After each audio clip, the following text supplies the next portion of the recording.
नमस्कार, prime news देख रहे हैं आप। मैं हूं आपके साथ पूजा मोहन पांडे। वो कहावत आपने सुनी होगी जिसमें कहा जाता है कि बूंद बूंद से घड़ा भरता है, लेकिन यही कहावत या यही घड़ा सियासत का हो तो वो बूंद बूंद से नहीं बल्कि वोट वोट से भरता है। आज बात सियासत की कर रहे हैं और खासकर सियासी राज्य उत्तर प्रदेश की कर रहे हैं। उत्तर प्रदेश की राजनीति में एक पुरानी कहावत है, जिसका दलित उसकी सरकार। लेकिन 2027 के विधानसभा चुनाव से पहले लखनऊ की बिसात पर सबसे बड़ा सवाल यह है कि करीबन 21% दलित वोटर आखिरकार किसके साथ हैं, किसका साथ देंगे। कभी यूपी की सियासत में हाथी की चाल से बड़े बड़े सुरमा मात खा जाया करते थे, लेकिन 2007 में 206 सीटें जीतने वाली बहुजन समाज पार्टी 2022 में महज 1 सीट पर सिमट गई और 24 के लोकसभा चुनाव में खाता तक नहीं खुला। और पहली बार कहावत भी आपने सुनी होगी कि हाथी ने अंडा दिया है।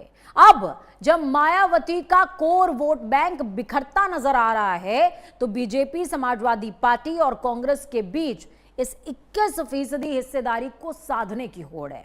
बीजेपी जहां संत रविदास अभियान के जरिए पकड़ मजबूत कर रही है, तो वहीं अखिलेश यादव का पीडीए फॉर्मूला और चंद्रशेखर आजाद की एंट्री ने इस लड़ाई को बेहद ट्विस्ट वाला दिलचस्प बना दिया है। क्या मायावती अपने कैडर को बचा पाएंगी या 2027 में दलित वोट किसे और किस नए संगठन के साथ जुड़ने जा रहा है, ठिकाने की क्या तलाश में है।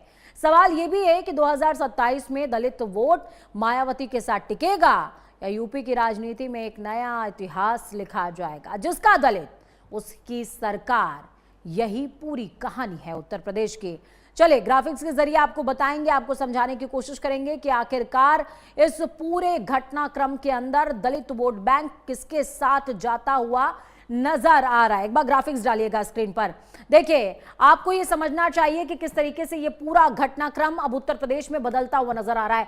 पार्टियां क्या क्या कर रही हैं यह आपके लिए समझना जानना जरूरी है। बीजेपी की बात करें तो बीजेपी संत रविदास अभियान योजना चला रही है। इसी तरीके से समाजवादी पार्टी की बात करें तो हम सभी जानते हैं कि पीडीए का नारा तो बहुत ही ज्यादा समाजवादी पार्टी कार्यकर्ताओं की जुबान पर आपको नजर आएगा। इसमें जो सबसे पहले पीडीए में जो डी है उसका जो स्लोगन में जगह है वो दलितों की है, ये सभी को पता है और बार बार दावा समाजवादी पार्टी दोहराती आई है।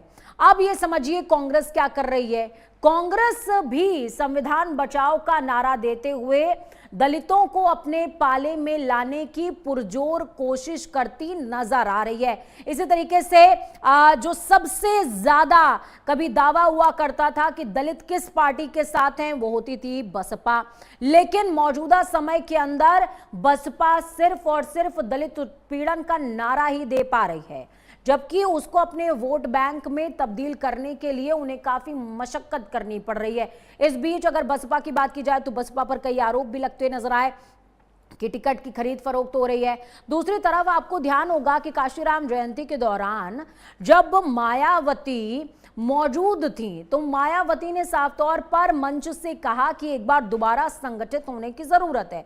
बीच बीच में मायावती दलित और ब्राह्मणों को एकजुट लाने की कोशिश करती नजर आती हैं, कई बार मुस्लिमों को भी साथ लाने की कोशिश करती नजर आती हैं, लेकिन जो उनका कोर वोट बैंक था, जो उनके साथ में स्टक्ड था, इंटैक्ट था, वो वोट बैंक कहां चला गया, ये सवाल उठ रहा है। और अगर वो वोट बैंक इंटैक्ट होता तो आप ये समझिए कि उत्तर प्रदेश की कई सीटों पर दलित वोट बैंक का इंपैक्ट है।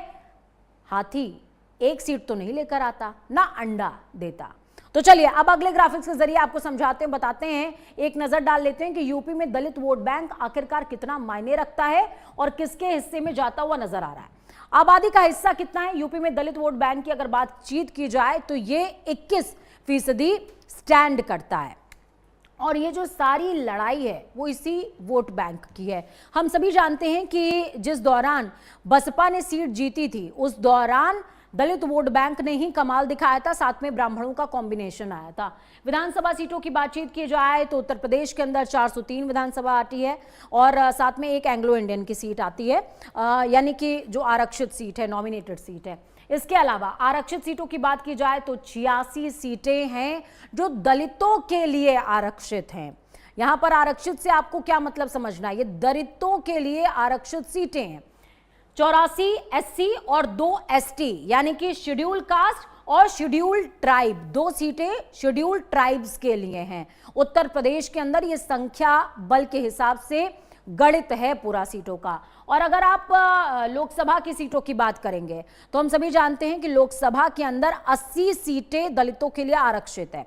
अब अगर इसमें शेड्यूल कास्ट की बात की जाए तो 80 में से जो 17 सीटें हैं वो शेड्यूल कास्ट के लिए संसदीय सीटें आरक्षित हैं। इसके अलावा यूपी में जो दलितों की तादाद है वो आपको मैंने बता दी कि दलित वोट बैंक जो है वो 21% है और ये 21% जो है वो कई क्षेत्रों के अंदर एक बड़ा बल रखता है। इसी के साथ आप समझिए समाजवादी पार्टी के हिसाब से अगर समझें कि लोकसभा चुनाव 2024 का परिणाम कैसे रहा और कैसे ये चुनाव लड़े गए।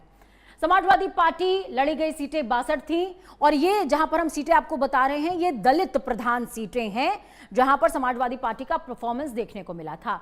लड़ी गई सीटों की बात की जाए तो 62 और अब आप अगर जीती गई सीटों की बात करेंगे तो 37। ये वो संख्या है जो किसी भी दल को अपलिफ्ट करती है।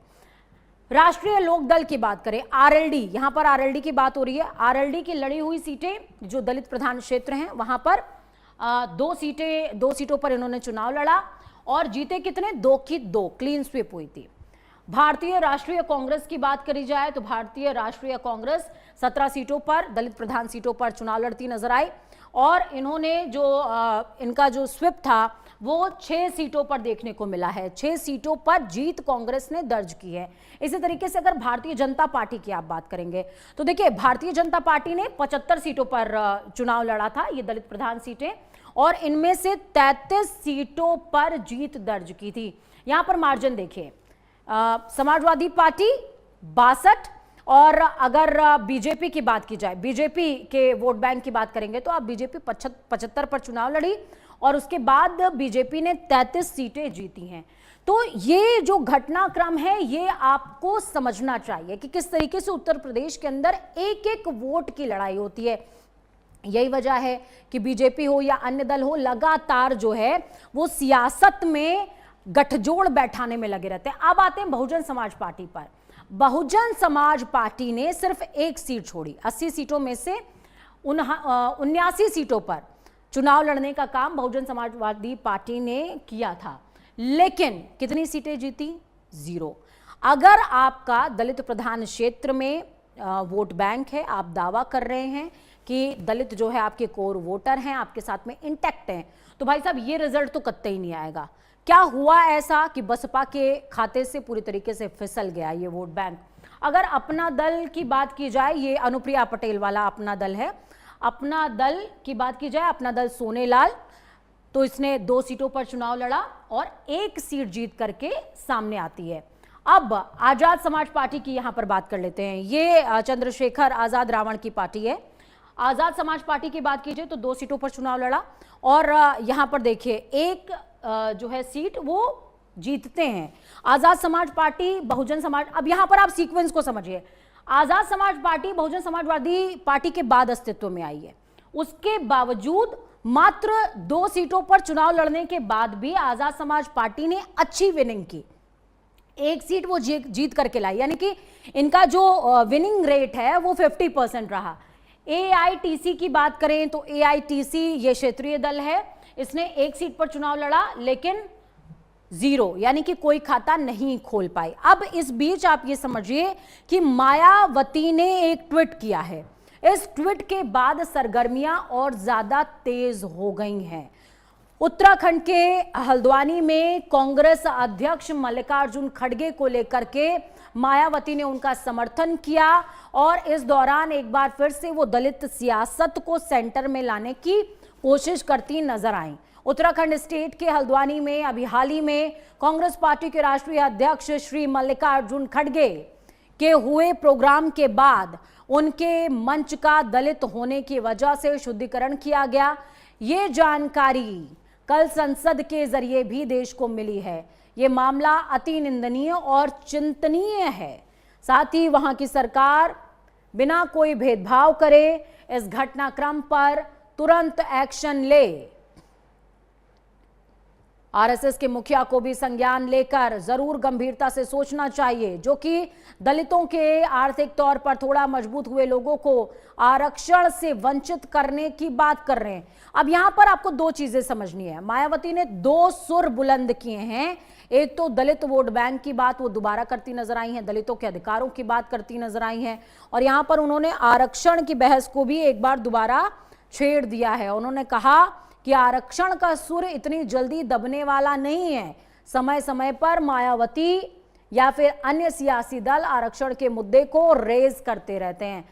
चलिए ग्राउंड जीरो का रुख करते हैं। अमित मिश्रा हमारे साथ में संवाददाता सहयोगी जुड़े हुए हैं, उनसे ज्यादा बातचीत करेंगे।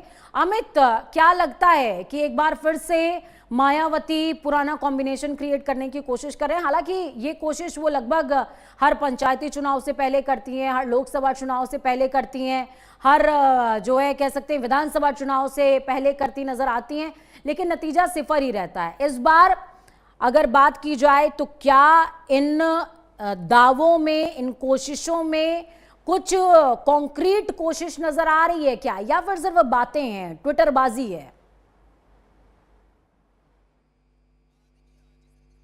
2027 विधानसभा चुनाव में अभी 6 महीने से अधिक समय बाकी है, लेकिन क्योंकि देखिए उत्तर प्रदेश में दलित वोट बैंक जो है वो काफी निर्णायक भूमिका में रहते हैं और ये तय करते हैं कि सरकार किसकी बन रही है, तय करते हैं कि सरकार किसकी बन रही है, किसकी नहीं बन रही है।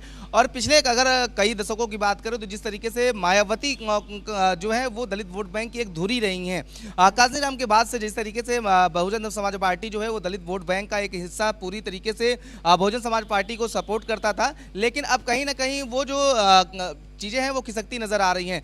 2007 चुनाव को आप देखेंगे तो जो जिस तरीके से 206 सीटें जीतने के बाद एक पूर्ण बहुमत के साथ सरकार मायावती ने बनाया था, अच्छी सरकार भी चली थी, और लेकिन उसके बाद आप देखिए कि लगातार जो सूरज है वो कहीं ना कहीं डूबता नजर आ रहा है और उस तरीके से समर्थन जो है वो नहीं मिल रहा है। हालांकि बात करें तो क्योंकि दलित वोट बैंक जो है वो उत्तर प्रदेश में राजनीति की तमाम दशा तय करता है, ऐसे में हर पार्टियों का फोकस रहता है कि किसी तरीके से दलित वोट बैंक को साधा जा सके, और इसीलिए देखिए कि समाजवादी पार्टी भी लगातार दलित वोट बैंक को लेकर के काम कर रही है। चाहे वो जिस तरीके से अब अतिरिक्त सीटें जो हैं वो देने की बात दलित समाज को देने की बात कर रही है। भारतीय जनता पार्टी की बात करें तो देखिए अभी मुख्यमंत्री योगी आदित्यनाथ खुद मन से लगातार कहते नजर आ रहे हैं, जिस तरीके से भदोही का नाम बदला जा रहा है, संत कबीर नगर किया जा रहा है और इसी तरीके से रविदास नगर किया जा रहा है, तो इसी तरीके से तमाम जो बातें हैं वो की जा रही है कि किसी तरीके से दलितों को अपने पाले में किया जाए। तो क्योंकि देखिए दलित कहीं ना कहीं निर्णायक भूमिका नजर आते हैं, लेकिन पिछले जो कई चुनाव हुए हैं उसमें मायावती से दलित वोट बैंक जो है वो खिसकता नजर आया है। मायावती के जो मूल वोटर अगर बात करें तो जो जाटो समाज से लोग आते थे वो पूरी तरीके से मायावती को एक तरफा वोट करते थे, बहुजन यानी बहुजन समाज पार्टी को वोट करते थे, लेकिन कहीं ना कहीं वो भी अब खसकते हुए नजर आ रहे हैं। और जिस तरीके से अन्य जो गैर जाटो या अन्य जो भी दलित थे वो अन्य पार्टियों को भी सपोर्ट करते रहे हैं, लेकिन कहीं ना कहीं ये सारी चीजें जो है वो बढ़ती नजर आ रही हैं। वहीं दूसरी तरफ देखेंगे तो आप जिस तरीके से नगीना से सांसद चंद्रशेखर आजाद जो है वो निकल करके आ रहे हैं और एक माना जा रहा है कि दलित चेहरा के तौर पर वो उत्तर प्रदेश में भी बड़े चेहरे के तौर पर बनते हुए नजर आ रहे हैं, और उसका डेंट सीधा जो अगर बात करें तो कहीं ना कहीं बहुजन समाज पार्टी को पड़ रहा है। लेकिन अब ये जो डेंट है इसी को कैसे मैनेज किया जा सके, जो पिछले चुनाव के नतीजे रहे हैं उनमें कैसे बदलाव किया जा सके, इसी को लेकर के मायावती जो है वो नया नवाचार कर रही हैं, नया प्रयोग कर रही हैं, और इसीलिए माना जा रहा है कि जो अपना कोर वोट है उसको बचाया जा सके। चीजें मैं आपसे समझना चाहूंगी, इसको सिलसिलेवार समझेंगे अमित। देखिए अगर हम वोट बैंक की बात करें तो कि ग्राफिक्स चेंज कीजिएगा, जो आप बीच में ग्राफिक्स डाल रहे हैं परसेंटेज वाली ग्राफिक्स डालिएगा। देखिए इसमें अगर हम बात करें तो ये नजर आता है कि बीते चुनावों के अंदर किस तरीके से समाजवादी पार्टी और साथ में बीजेपी, इन दोनों के बीच में जितनी सीटों पर चुनाव लड़ा गया उनमें से ज्यादातर सीटों में विनिंग पोजीशन में बीजेपी और समाजवादी पार्टी ही रही हैं, जबकि 80 सीटों की बात की जाए 80 ऐसी सीटें जो कि सीधे तौर पर दलित प्रधान सीटें हैं या जहां पर दलित डिसाइडिंग फैक्टर हैं, वहां पर बसपा अपना खाता भी नहीं खोल पाई है। अब मैं आपसे ये समझना चाहूंगी कि क्या वाकई ये पूरी लड़ाई उत्तर प्रदेश के अंदर दलित वोट बैंक की भी मैं यहां पर बात करूंगी कि क्या ये सिर्फ समाजवादी पार्टी और बीजेपी के बीच की ही है, या फिर कांग्रेस भी फाइट में कुछ इन करती नजर आ रही है, या फिर एएसपी की बात करें तो वो थोड़ा सा डेंट डाल सकती है, और इस बार विधानसभा चुनावों की बात करें तो विधानसभा चुनावों में कितना उसका फ्लक्चुएशन देखने को मिल सकता है, प्लस इसमें बसपा की भी सिचुएशन आप बताइएगा मुझे। मैं वोट शिफ्ट की बात कर रही हूं कुल मिलाकर। देखिए देखिए बिल्कुल देखिए इसी को गणित की जोड़ तोड़ चल रही है, क्योंकि देखिए दलित वोट बैंक की बात करें तो जो आपने एक बात जिक्र किया है कि कई ऐसी सीटें रही हैं जहां पे दलित आबादी है और दलित विधानसभा सीट होती है, लेकिन उसके बावजूद भी वहां पर बसपा की सीट जो है वो खाता नहीं खुल पाया है। लेकिन आप ये देखिए वहां पर गौर करने वाली बात है कि वोटिंग परसेंटेज अगर जाएंगे, आप वोटिंग आंकड़ों पर अगर जाएंगे तो कहीं ना कहीं आप देखिए कि वो जो परसेंटेज है जो दलित वोट बैंक का है उसका ज्यादा परसेंटेज बहुजन समाज पार्टी को मिला है। लेकिन क्योंकि कुछ परसेंटेज जो है वो इधर उधर पार्टियों में बटा है, चाहे वो एसपी की बात कर ले, आजाद समाज पार्टी की बात कर ले, तो कुछ वोट जो है उधर खिसकता हुआ नजर आ रहा है। क्योंकि जिस तरीके से आंदोलन के बाद से चंद्रशेखर आजाद एक बड़े चेहरे के दलित के तौर पर निकले हैं, दलितों के मुद्दे पर लगातार वो बोलते नजर आए हैं, वहीं कुछ ना कुछ चीजें जो है जिस तरीके से पीडीए का नारा चला था, पिछड़ा दलित और अल्पसंख्यक का समाजवादी पार्टी ने चलाया था, तो लोकसभा चुनाव 2024 में उसका परिणाम देखने को मिला था। भारतीय जनता पार्टी का जो विजय रथ था जिस तरीके से तेजी के साथ बढ़ रहा था वो उत्तर प्रदेश में ही रुका था। तो ये कहा जा सकता है कि कहीं ना कहीं जो बंटवारा है वो साफ नजर आ रहा है। और ये जो परसेंटेज की बात आप कर रही हैं वहां पर आप देखेंगे तो अभी भी जो दलित वोट बैंक है वो क्या है कि एक तरफ एक मुश्त एक जगह पड़ रहा है, और इसी का फायदा होता है तमाम जो पार्टियां हैं वो आपस में बंटवारा होता है, तो उसमें जीत का अंतर मार्जिन जो है वो कम है। आप उत्तर प्रदेश की विधानसभा 403 विधानसभा सीटों में देखेंगी तो कई ऐसी सीटें रही हैं, लगभग 3 दर्जन से अधिक ऐसी सीटें रही हैं जहां पर जीत का मार्जिन जो है वो दहाई के आंकड़े के ऊपर है। और ये कहा जा सकता है कि वो मार्जिन इतना ज्यादा नहीं है, अगर थोड़ा सा भी फर्क पड़ता है, यानी कहा जाए कि थोड़ा सा भी वोट इधर से उधर खसकता है तो वहां पे जो परिणाम है वो बदलते हुए नजर आएंगे। तो इसीलिए इसी गणित की जो जोड़ तोड़ है वो साफ करती हुई नजर आ रही है। मायावती इस बात पर फोकस कर रही है कि ज्यादा से ज्यादा सीटें जो हैं इस बार बढ़ाया जा सके, और जो रोल है वो बसपा जिस तरीके से पीछे चली गई है उसको किस तरीके से और आगे बढ़ाया जा सकता है, क्योंकि लगातार बसपा का ग्राफ जो है वो घटता हुआ नजर आ रहा है। वहीं समाजवादी पार्टी ये चाहती है कि जो 403 विधानसभा सीटों में जीत का अंतर जहां पर कम रहा है, यानी दहाई के आंकड़े के ऊपर जो रहा है उसको कैसे कम किया जा सके, क्योंकि वहां पर ये बड़े मार्जिन जो है उस सीटों में देखने को मिले हैं। 403 विधानसभा सीटों में ऐसी सीटें रही हैं जहां पर मार्जिन जीत का कम रहा है, यानी उस पर भी फोकस किया जा रहा है कि अगर दलित वोट बैंक में थोड़ी सी सेंधमारी की जा सकती है तो वो जो आंकड़ा था जो जिसमें जहां पर गाड़ी फंस रही थी वो गाड़ी वहां से निकल सकती है। और इसी गणित जोड़ तोड़ में भारतीय जनता पार्टी भी लगी हुई है कि किसी तरीके से, क्योंकि देखिए जिस तरीके से विकास के मुद्दे की बात कर रहे हैं, डेवलपमेंट के मुद्दे की बात कर रहे हैं, तो उसको लेकर के ये माना जा रहा है कि अगर हम थोड़ी सी राजनीतिक यानी सामाजिक समीकरण को भी साथ लेंगे तो जो भारतीय जनता पार्टी की सरकार उत्तर प्रदेश में चल रही है वो तीसरी हैट्रिक लगा सकते हैं। इसकी गणित जो गुणा गणित है वो साफ नजर आ रही है। अब ये देखने वाली बात होगी कि आखिर में दलित वोट बैंक को कौन साधने में जुट पाता है। लेकिन पिछले कुछ चुनावों के बाद अब के चुनाव की बात करें तो अब मायावती कुछ ज्यादा एक्टिव नजर आ रही है। जिस तरीके से युवा चेहरे के तौर पे आकाश आनंद को जिम्मेदारी दी जा रही है, लेकिन पीछे से जो सारा काम है वो मायावती करती हुई नजर आ रही है। तो ये कहा जा सकता है कि पिछले कई चुनावों के बाद मायावती देखिए अमित, एक विषय में और समझना चाहूंगी। मायावती ने जिस दौरान देखिए ट्वीट किया हुआ है, मायावती के ट्वीट में आपको आरक्षण का मुद्दा भी वापस से रेज होता हुआ नजर आएगा। मायावती साफ तौर पर यह कहती नजर आ रही हैं कि आरक्षण के मुद्दे को जो खत्म करने की बात सोचते हैं ये उनके लिए बड़ा मैसेज है। आरएसएस को टारगेट उन्होंने सीधे तौर पर किया है। मैं ये समझना चाह रही हूं आपसे कि बीते चुनावों को अगर हम थोड़ा सा गौर से स्टडी करें तो कई ऐसी सीटें हैं जिसका जिक्र आपने भी अभी किया कि कई सीटों पर मार्जिन कम रहा या वो वोट बैंक अपने पाले में लाने में कुछ हद तक कामयाब हुई, लेकिन वो जीत में नहीं कन्वर्ट हो पाया।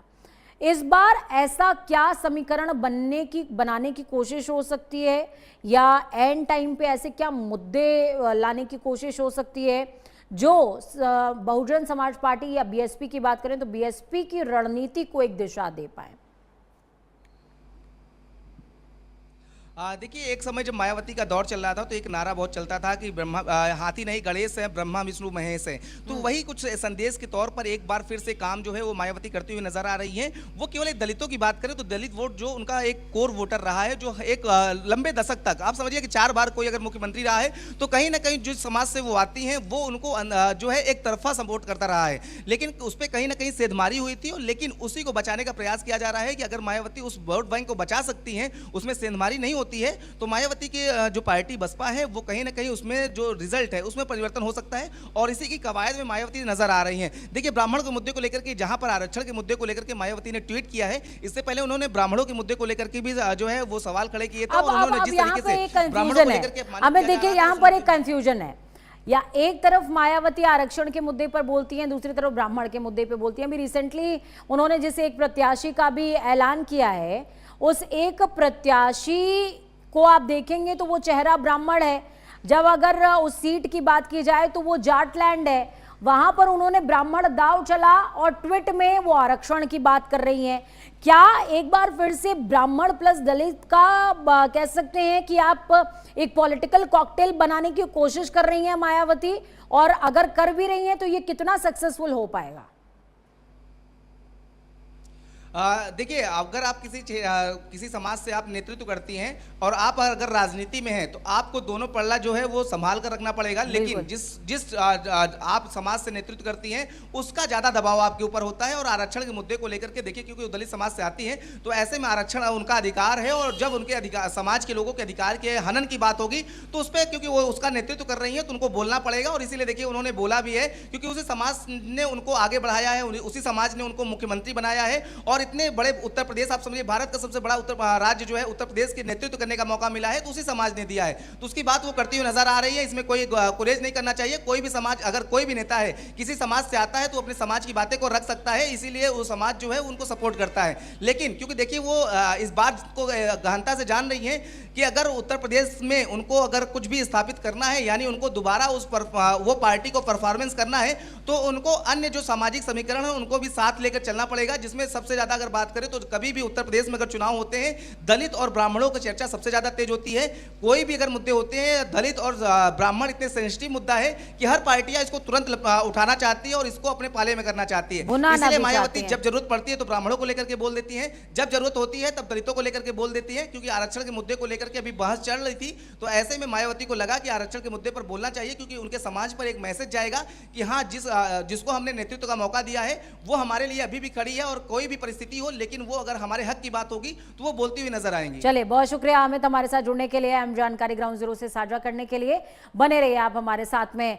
तो देखिए, हाथी नहीं गणेश है, ब्रह्मा विष्णु महेश है, ये नारा दिया था मायावती ने, बीएसपी ने चुनावों के दौरान। तो क्या ये नारा दोबारा स्वीकार किया जाएगा, और क्या दलित वोट बैंक इस बार गणेश जी को कहेगा विघ्न हरण मंगल करण श्री गणपति महाराज, और प्रथम निमंत्रण आपको पूर्ण कीजिए कार्य? दलित अगर कहेंगे तो फिर आंकड़े बदलेंगे, नहीं कहेंगे तो आंकड़े वैसे ही रहेंगे, सेंधमारी जारी रहेगी। कुल मिलाकर बूंद बूंद से घड़ा भरता है, और ये घड़ा अगर सियासती हो तो वोटों से भरता है।